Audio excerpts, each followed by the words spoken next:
જય સ્વામિનારાયણ વિદ્યાર્થી મિત્રો, આજના વિડીયોની અંદર આપણે ધોરણ 11 આંકડાશાસ્ત્ર ભણવાના છીએ. ચેપ્ટર નંબર 3 મધ્યમવર્તી સ્થિતિનું માપ. બરાબર, ચલો પહેલા વહેલા આપણે એ ભણવાના છીએ કે આ સ્વાધ્યાયની અંદર શું કહેવા માંગે છે. એટલે મેઇન અર્થ શું થાય છે કે મધ્યમવર્તી સ્થિતિના માપો. આ પ્રકરણની ઘણી બધી વસ્તુ તમે ધોરણ 10 ની અંદર પણ ભણી ગયા છો. કઈ ભણી ગયા છો એ હું બોલું છું.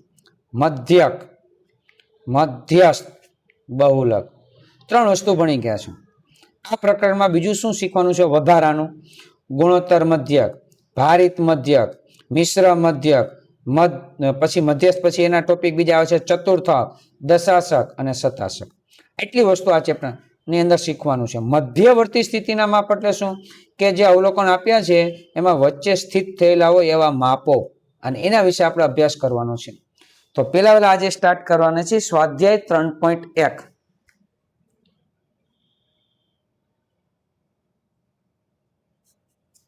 એમાં આપણે સૂત્ર ભણવાના છીએ. 3.1 ની અંદર મુખ્ય ટોપિક છે ને, બ્રેકેટમાં હું લખું છું ને, એ છે મધ્યક. મધ્યક વિશે આપણે અભ્યાસ કરવાનો છે. બરાબર, મેઇન વસ્તુ છે મધ્યક. તો એના કયા સૂત્રો છે? પેલું એલું છે x બાર બરાબર સિગ્મા x અપોન n, એટલે કે અવલોકનોનો સરવાળો છેદમાં અવલોકનોની સંખ્યા.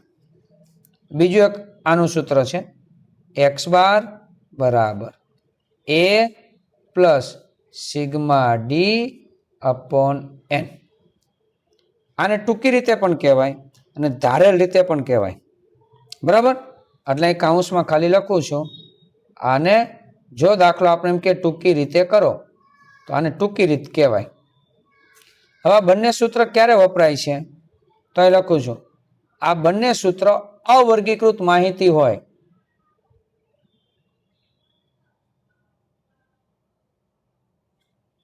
અવર્ગીકૃત માહિતી હોય ત્યારે આ સૂત્ર મુજબ મધ્યક શોધાય. હવે કદાચ પ્રશ્ન થાય મૂકી દે, સાહેબ અવર્ગીકૃત માહિતી એટલે શું? તો હમણાં દાખલો આપણે ભણીએ ત્યારે આપણે તમને સમજાવીએ છીએ. સૂત્ર નંબર 3, x બાર બરાબર સિગ્મા fx અપોન n. બરાબર.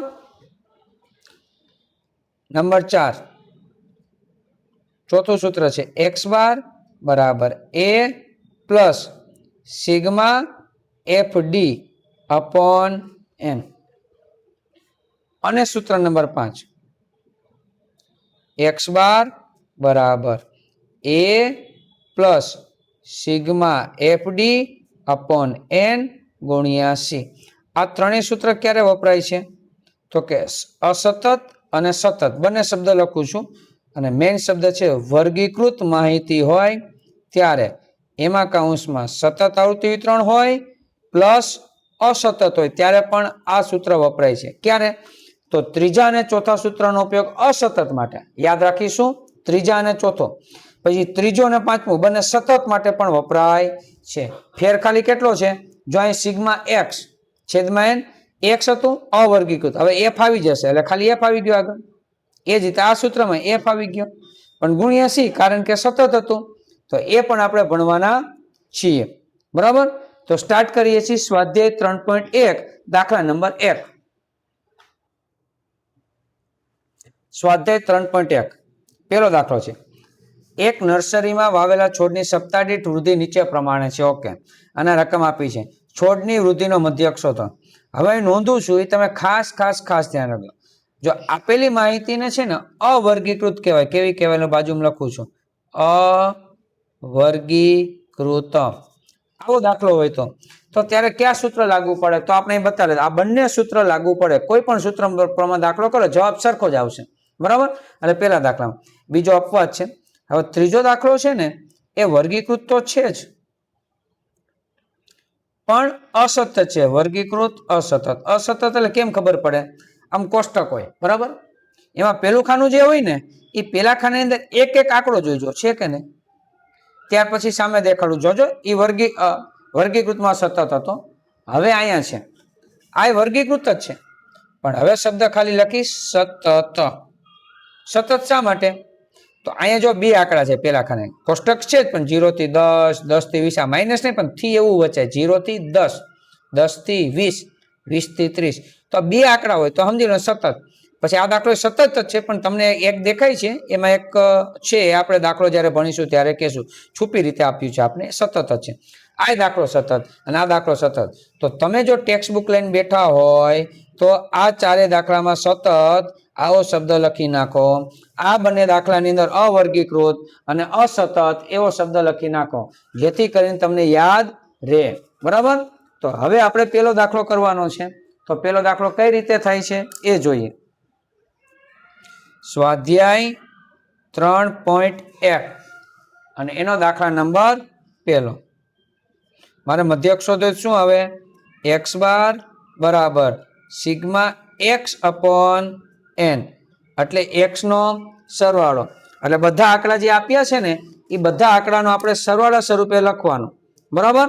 અને એનો મધ્યક આપણે શોધ, એટલે 1.0 એટલે 1 લખો, પોઈન્ટ પછી 0 ના લખો તો ચાલે, plus 3.2 plus 1.4 plus 1.9 plus 2.4 plus 1.6 plus 1.4 plus 2.1 plus 1.3 અને પ્લસ 1.5.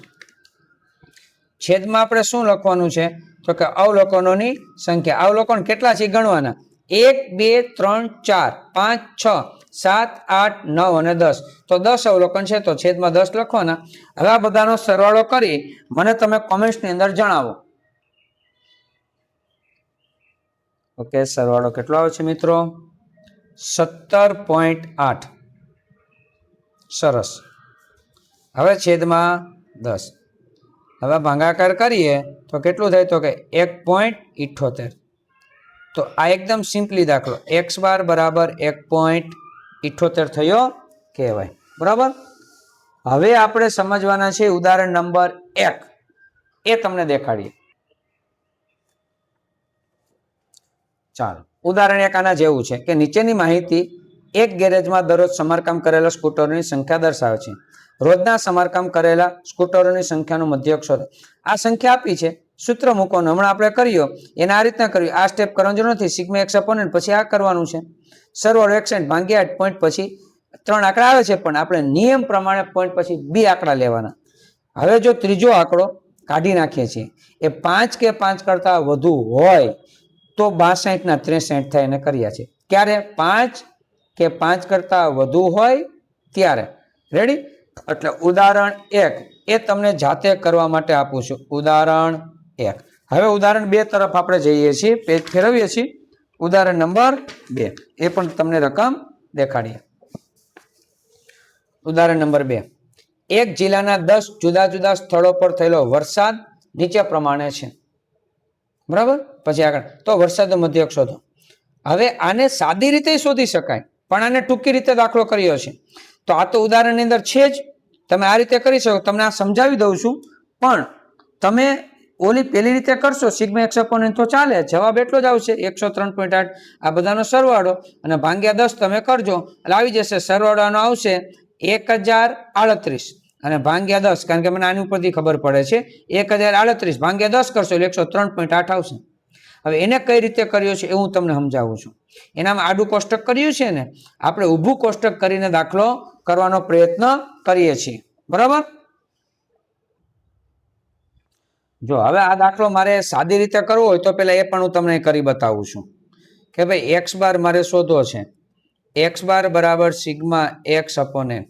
હવે સિગ્મા x એટલે શું? એક સ્ટેપ હું કાપી નાખું છું. આનો સરવાળો આવશે 1038 અને ભાગ્યા 10. તમે ભાગ્યા 10 કરશો, કારણ કે 10 અવલોકન છે એટલે જવાબ આવે 103.8. પણ ટેક્સ્ટ બુક ને ઉદાહરણ છે, ઉદાહરણ બીજું એ ટૂંકી રીતે આપ્યું છે, તો એ શીખીએ આપણે. જરૂર નથી એ ઉદાહરણ એ જ રીતે કરવું. હજી પણ ચોખવટ કરું છું. આ રીતે આ દાખલો પૂરો થઈ ગયો. બરાબર? એમાં તો આપણે લખવાનું પણ નથી. પણ હવે મારે ટૂંકી રીતે કરવું છે એટલે એનું સૂત્ર પહેલા લખો એટલે તમને ખ્યાલ આવશે કે ભાઈ એક્સ બાર બરાબર A plus sigma d upon n. હવે ડી મેઇન છે અને એ નવો છે આપણા માટે. તો આમાંથી કોઈ પણ એક સંખ્યાને એ તરીકે તમને મજા આવી ધારી લેવાનું છૂટ. આમાંથી નહીં ધારી શકો તમે, તમારે આમાં ન હોય અને તમારી રીતે ધારવું હોય તો પણ છૂટ હોય છે. તો અહીંયા આપણે ડિફરન્સ ડી બરાબર એક્સ માઇનસ એ, તો એ તરીકે શું ધારવું છે? તો અત્યારે ટેક્સ્ટબુકમાં છે ને એ આપણે ધારીએ એ બરાબર 100. તમે 150 ધારી શકો, 110 ધારી શકો. 100 એટલા માટે ધાર્યા હોય કે ફટાફટ બાદબાકી થાય. બરાબર? તો જોઈએ આપણે ફટાફટ બાદબાકી એટલે શું. 126 માંથી 100 બાદ કરજો. એક્સ માઇનસ આ એક્સ નું ખાનું છે અને એ એટલે અહીં 100 લખ્યા છે. બરાબર? તો 126 માંથી 100 જાય તો 26, 110 માંથી 10, 91 માંથી તો -9 આવશે. પછી +15, +12, -20, +1, -7, -3 અને +13. આના સરવાળાને સિગ્મા ડી કહેવાય, ડિફરન્સ સિગ્મા ડી. તો કેલ્સીમાં પહેલા પ્લસ તમે ક્લિક કરો, પ્લસ પ્લસ, પછી માઇનસ માઇનસ માઇનસ વાળા ક્લિક કરો તો કેટલું આવે છે? 38. કેટલું આવશે? ટોટલ થશે 38. હવે દાખલો બરાબર નીચે બરાબર એ તરીકે મેં લખ્યું હતું, ધાર્યું હતું 100. ભાઈ તમે જે ધાર્યું લખી શકો. પ્લસ સિગ્મા ડી મારે આવ્યું છે 38, મારી પાસે એન છે 10. બરાબર? એટલે આ 100 ના 100, 38 ભાગ્યા 10 એટલે 3.8 અને બેનો સરવાળો એટલે 103.38. તમે સીધી રીતે દાખલો કરો કે ટૂંકી રીત કહેવાય. ટૂંકી રીત આમ તો મોટી રીત છે પણ આ લોકો નામ આપે છે. બરાબર? કે બેમાંથી કોઈ પણ રીતે દાખલો કરો, જવાબ તમારો સમાન જ આવશે. રેડી? તો આ દાખલા તમારે છે 3 દાખલા તમારે તે દાખલો પહેલો, ઉદાહરણ પહેલું અને ઉદાહરણ બીજું, આ 3 દાખલા તમે ગણો, આવડી જાય તો કોમેન્ટ્સની અંદર તમે ખાસ મને જણાવો કે સાહેબ દાખલા સમજાઈ ગયા છે. અને જો કોઈ પ્રશ્ન હોય તો કોમેન્ટ્સની અંદર તમારે લખવાનું છે, હું તમને એની અંદર જવાબ આપીશ. નેક્સ્ટ વિડીયોની અંદર આપણે બીજા દાખલા ભણીશું. ત્યાં સુધી બધા વિદ્યાર્થી મિત્રોને સખ્યા સરના જય સ્વામિનારાયણ.